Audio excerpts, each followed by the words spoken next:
Assalamualaikum warahmatullahi wabarakatuh. Hai anak-anak, apa kabar kalian hari ini? Semoga kalian selalu dalam keadaan sehat walafiat dan selalu berada dalam lindungan Allah Subhanahu wa Ta'ala. Oke, sebelum kita mulai belajar hari ini, ada baiknya kita berdoa terlebih dahulu. Bismillahirrahmanirrahim. Rabbi tu billahi rabba wabil islami dina wabil muhammadin nabiyya wa rasulah. Rabbi zidni ilma warzuqni fahma. Amin ya rabbal alamin. Oke, pada kesempatan kali ini kita akan belajar tematik, yaitu tema 7, indahnya keragaman di negeriku. Subtema 1, keragaman suku bangsa dan agama di negeriku. Untuk muatan pembelajarannya, yang pertama, Bahasa Indonesia KD 3.7, menggali pengetahuan baru yang terdapat pada teks.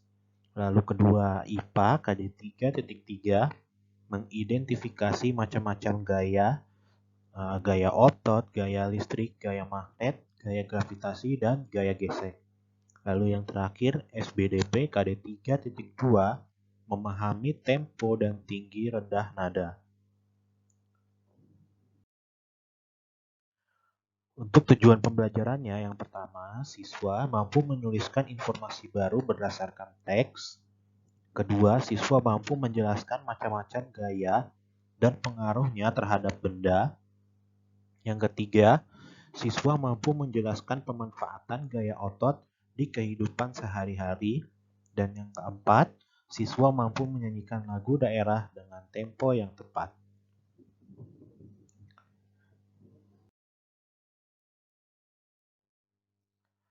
Oke, kita masuk pada pembelajaran pertama, yaitu muatan bahasa Indonesia KD 3.7 dan 4.7, menjelaskan arti kata sulit dalam teks non-fiksi. Untuk mengartikan sebuah kata, sebaiknya kamu mencari arti kata tersebut dalam Kamus Besar Bahasa Indonesia atau KBBI. Dengan cara lakukanlah hal-hal berikut. Yang pertama, siapkan Kamus Besar Bahasa Indonesia. Lalu yang kedua, tentukan kata dasar dari kata yang akan dicari maknanya. Kata dasar keragaman, contohnya adalah ragam. Maka carilah pada kolom huruf R dalam Kamus Besar Bahasa Indonesia. Lalu kemudian carilah kata keragaman pada bentuk-bentuk turunan dari kata ragam. Yang keempat, sekarang kamu telah mengetahui arti dari kata keragaman tersebut. Selain menggunakan kamus, kita juga dapat mencari arti sebuah kata menggunakan KBBI online dengan alamat situs yang tertera ada di sini. Oke, kita lanjut. Yang selanjutnya kita masuk pada muatan IPA, masih di pembelajaran 1, KD 3.3 dan 4.3, pengaruh gaya terhadap benda. Gaya adalah tarikan atau dorongan. Gaya dapat menyebabkan suatu benda bergerak dan kedudukannya berubah. Untuk melakukan sebuah gaya, diperlukan tenaga. Keadaan suatu benda dapat berubah akibat pengaruh gaya tersebut.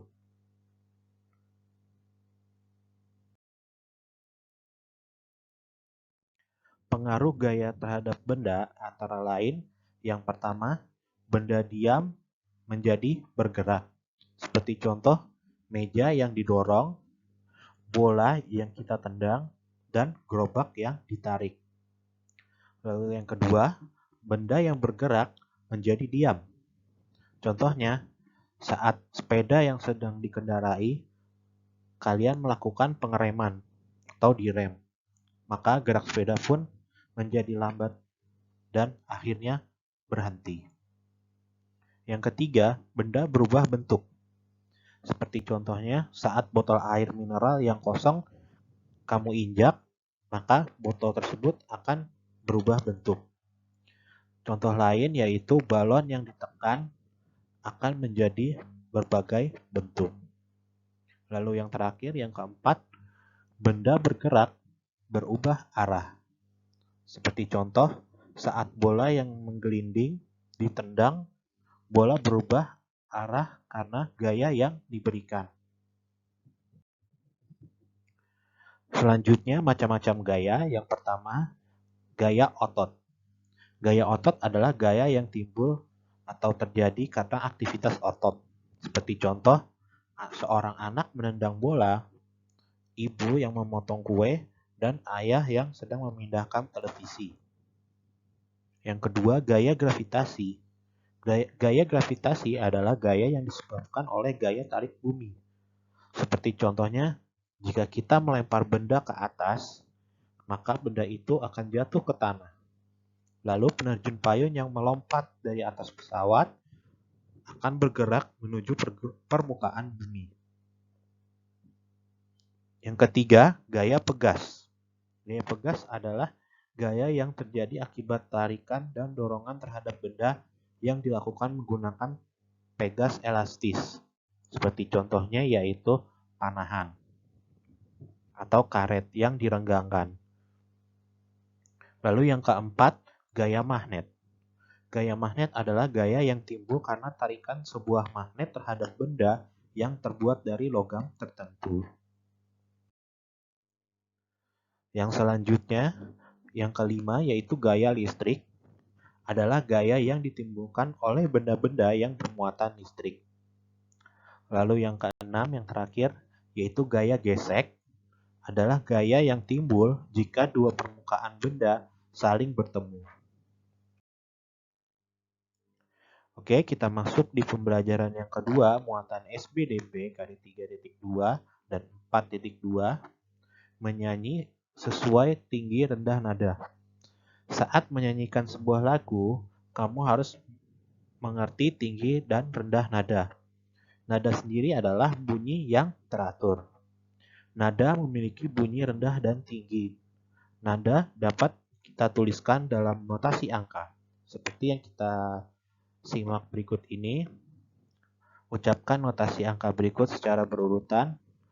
Not angka 1 yaitu sol mi sa si do. Lalu 2 sol mi sa si dari re. Sementara mi not angka dari angka 3, 4 yaitu fa, lalu 5 sol, 6 adalah la, 7 adalah si, dan do 1 yang di atasnya berempat titik yaitu adalah do yang paling tinggi. Oke, masih di pembelajaran 2, kita masuk di muatan IPA KD 3.3 dan 4.3, gaya otot dan kegunaannya dalam kehidupan sehari-hari.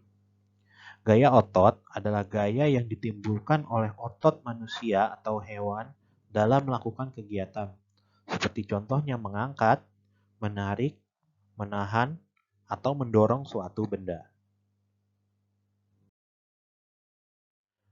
Contoh penerapan gaya otot dalam kehidupan sehari-hari ialah ayah mendorong atau menarik meja. Yang kedua, Made menendang bola ke arah gawang. Lalu ketiga, sapi menarik gerobak. Dan yang terakhir, ibu membawa barang belanjaan. Otot disebut juga alat gerak aktif karena memiliki kemampuan menggerakkan tulang. Jika otot kita digunakan secara terus-menerus untuk melakukan kegiatan yang sifatnya berat, maka otot kita akan mengalami keletihan.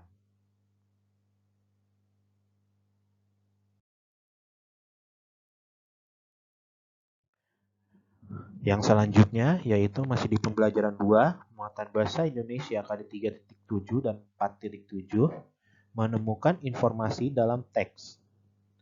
Dalam menemukan informasi penting dari sebuah teks, maka kamu sebaiknya memperhatikan hal-hal berikut.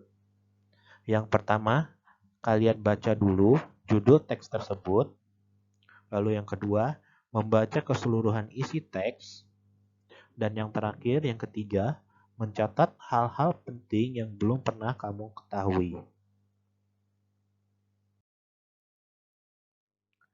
Oke, untuk tugas tematik kalian yaitu mengerjakan buku Bupena 4C halaman 89.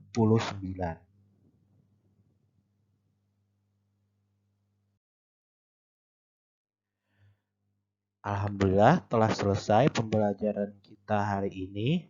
Eh, Semoga ilmu yang Bapak berikan bisa bermanfaat atau dapat bermanfaat bagi kalian semua. Oke, cukup sekian yang dapat Bapak sampaikan. Kurang lebihnya Bapak mohon maaf. Sekian dari Bapak. Wabillahi taufiq wal hidayah. Wassalamualaikum warahmatullahi wabarakatuh.